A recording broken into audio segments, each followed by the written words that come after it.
Hey guys, I'm Alex. I'm Jason. We're the Table Monkeys, and this is Table Talks, Episode 5. Yeah, so it was another beautiful day in Toronto this Sunday. We're pulling with a couple rookies. Yeah, two newer guys. Miguel's been arm wrestling a little bit, like he arm wrestles at school, and he came and arm wrestled with Brothers in Arms a couple times, right? Yeah, last year.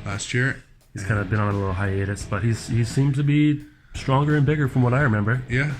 And he's got good instincts for it. The first time he ever pulled, he pulled with Devin at that freedom arm wrestling thing that Devin did with Juji outside of the pro show. The pro show last year. Right? Yeah. So he's on Juji's video there, but first time ever pulling, he gets to pull with Devin. Maybe that's where he absorbed some instincts on his initial contact. Yeah. He's definitely got lots of potential. Yeah. And then the other guy we have here is Steven. Yeah. Or Top Troll King.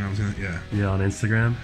And he's definitely he's proper newbie. Like, this is only his second time ever actually on the table. So yeah, just showing him some angles here and stuff, and I'm just letting him beat me up because actually I was just super sore. Yeah, super exhausted. We had an amazing pulling session the day before with a bunch of really good guys. If you were there, you know who you are.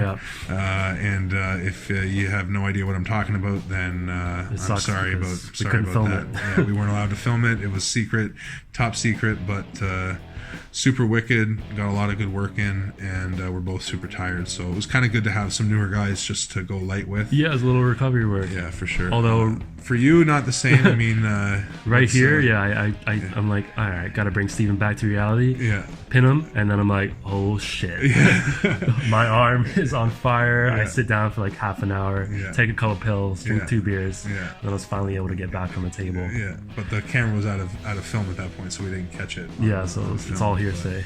Yeah, exactly. It's all bullshit. But no, you've been prepping for a marathon, right? So you ran a half marathon right before you came and pulled. So you were pretty exhausted. That also, yeah. Yeah. So it's not just the pulling; you were just also super tired. Yeah, but it's interesting to note. Endurance. The day before, right? We pulled for 3 to 4 hours. Yeah. And these guys here, after like in a half an hour, 45 minutes, they're pretty much burnt out. Yeah, right? yeah. Because Steven was burnt out within like a half hour, and Miguel went a little bit more. Like, he went a little more frequently, and but same thing. Within about 45 minutes, his strength was like definitely diminished a lot. Yeah, it's that conditioning, right? Yeah, conditioning makes a big difference, and just in anything. And I think that's it kind of ties, like, it's different, but it ties into what we were talking about last week about specialization. So this week we were thinking like taking it kind of all the way back, especially since we were working with 2 newer guys. Yeah, and we're still newer guys ourselves, right? So yeah. we still want to look at the bigger picture and think about where we are in our career and where we want to get to. Yeah, exactly. Which is you got to pick your goals. Like, that's the biggest thing. Everybody always says you got to pick your goals, but that can be a lot more difficult than people realize, because it's really easy to pick a goal that's like way too far out in front of you, and you're reaching for something that there's no way you're going to grab yet. You got to set incremental goals to get there. Exactly. So like if you think about for a training block, if you want to, that's a good place to start, right? So let's just break down training blocks for everybody here. Because we come from a powerlifting background, it's a lot easier for us to understand the way to structure programs. But basically, and it's just strength and conditioning in general, right? Yeah, I mean, this works for all sports. Yeah. Basically, you've got your big cycle. That's from beginning to competition, whether that's a meet or a tournament or whatever it is. Yeah. Whatever it is for whatever sport. Yeah. That's your macro cycle. Yeah. World record in a gym, whatever it is. Shots fired. And then you break that macro cycle up into smaller chunks.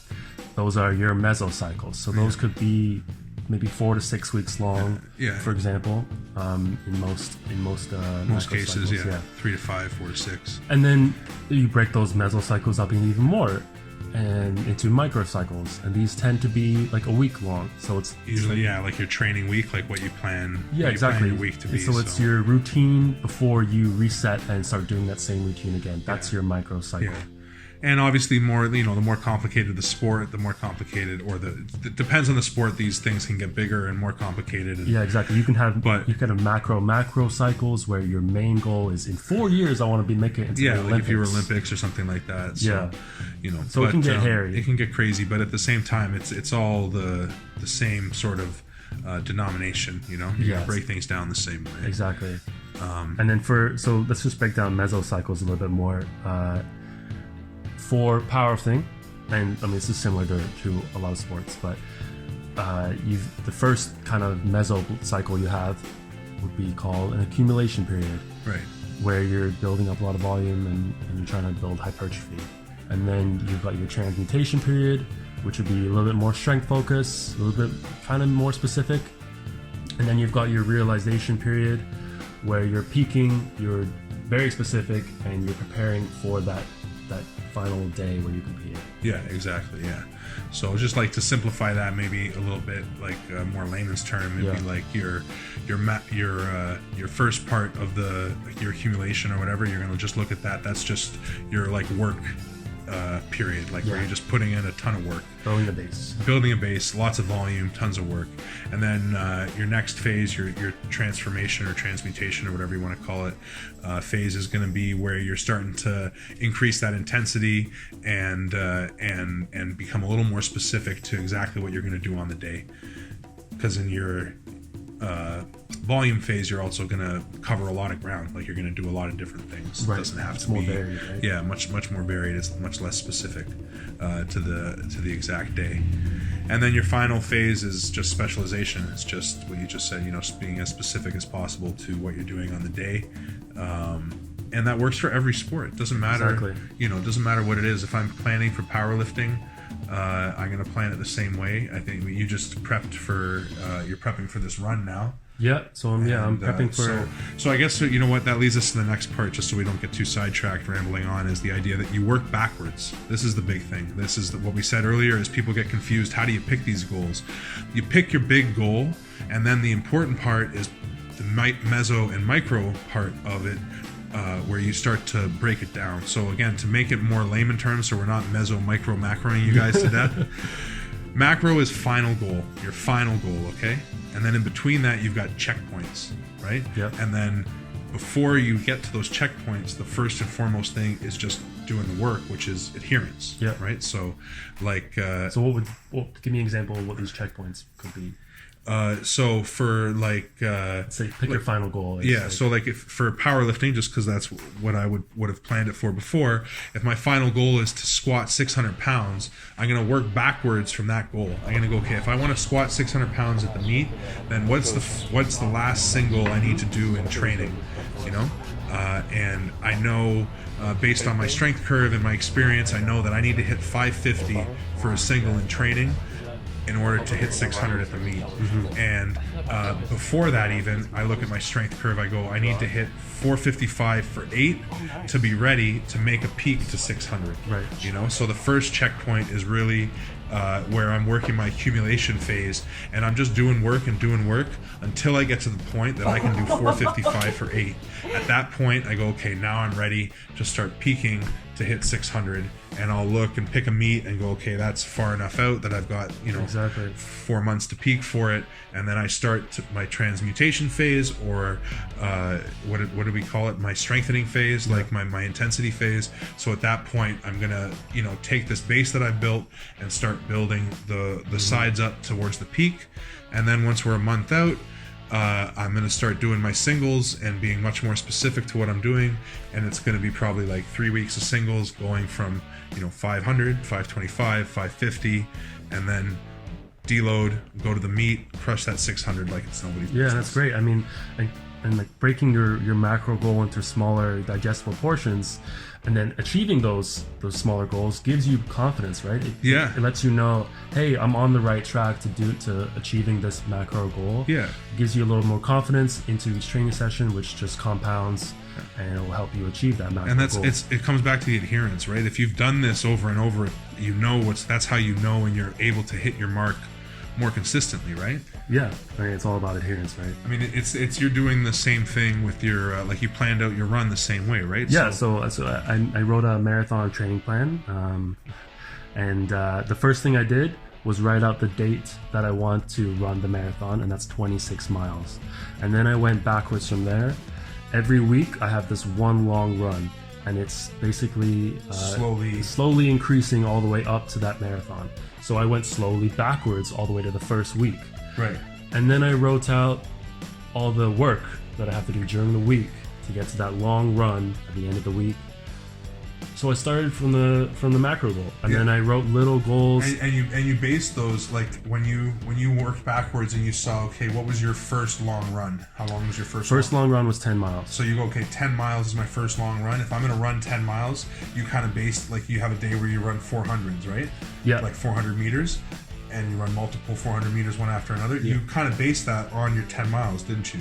Like you knew you had to run 10 miles, so you based how many 400 meters you should run, sort of based on the distance of 10 miles. Yeah, and it's also just, it's also, well, interval training is also just a great way to train speed. For anything, yeah. No, I'm just picking that because that's such an odd day, but you picked, I think it was 400s the first time, right? Yeah, well, I kind of have like a separate goal I want to achieve during the program, which is also like get a better mile time. Yeah. So like one of my checkpoints, like 4 weeks in, is to attempt a 1 mile PR.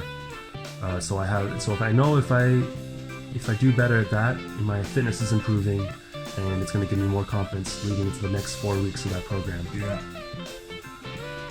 And yeah, so every training program follows a similar structure, in that you pick a macro goal, you break it down into smaller chunks, and then you do the work and you adhere to it for the entire program, and it's gonna work. And that's why it doesn't matter who you could pick almost anybody in the fitness industry, and they're all gonna, or 9 out of 10, 8 out of 10 maybe, are gonna say the same thing as the first and foremost thing of your program. Yeah. Adherence. Yeah. You got to be able to do it. It's the first thing. It's got to be work that you can do. And so I mean, we rambled on about a bunch of different sports other than arm wrestling, but we did our strength series about the 4 strengths of arm wrestling: hand strength, curling strength, pulling strength, and pressing strength, as far as we're defining it. And so the next thing that we're going to get into is like a programming series, right? Yeah. Because the main thing is that we don't know how to arm wrestle. Not yet. We're learning how to arm wrestle. Yeah. But we know how to train. And we're just applying all our strength and conditioning knowledge that we would apply to a baseball player, a lacrosse player, a football player, a track runner, a shot put thrower. Doesn't matter what sport you do. I'm going to apply these same sciences, and we're just applying them to our arm wrestling now, and because that's the sport that we want to focus on. So in the next series, on Friday, we're gonna get deeper into that and start explaining the decisions we've made up to this point and the decisions we're gonna make moving forward. Yeah, well, where we are in our programs, where we want to get to, where we think we are in our career, what could be the difference between a beginner, an intermediate, and advanced, and how they train, what they're doing, what their focus is, and yeah, we'll get deep inside programming knowledge. Yeah, all that theory. Yeah. And that's what we're gonna get into. So if you like the video, comment, subscribe. That way you get to see the next video, and we'll see you next time. Monkeys out. Peace.